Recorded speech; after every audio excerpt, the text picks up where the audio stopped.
विश्रांतीनंतर बातमीपत्राच्या या भागात आपलं पुन्हा एकदा स्वागत। बाळापूर तालुक्याच्या वाडेगाव येथील युवासेनेचे शहर प्रमुख शाह यांनी ग्रामपंचायतीत प्रधानमंत्री आवास योजनेच्या अंतर्गत ओबीसींचे अर्ज स्वीकृत करताना भ्रष्टाचार केल्याचा आरोप करण्यात आलाय। याबाबत टीवाय आणि गटविकास अधिकाऱ्यांना निवेदन सादर करण्यात आलं आहे। वाडेगाव येथील युवासेनेचे शहर प्रमुख शाह यांनी गटविकास अधिकारी यांना दिलेल्या निवेदनात वाडेगाव ग्रामपंचायतीत पंतप्रधान आवास योजनेअंतर्गत ओबीसीचे अर्ज स्वीकृत करताना प्रचंड भ्रष्टाचार झाल्याचा आरोप लावण्यात आलाय। सोबतच अर्जांमध्ये सांगण्यात आलंय की प्रत्येक घरकुलामागे 20 ते 25 हजारांची मागणी करण्यात आली आहे।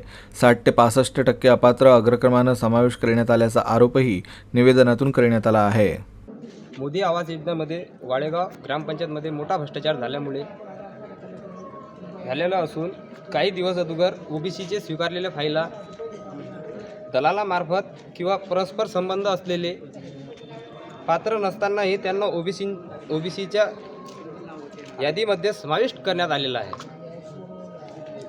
लोकांना आहे तरीही संबंधित हितावर कारवाई करण्यात यावी। युवा सेनामार्फत आम्ही उपोषणाचा इशारा दिलेला आहे।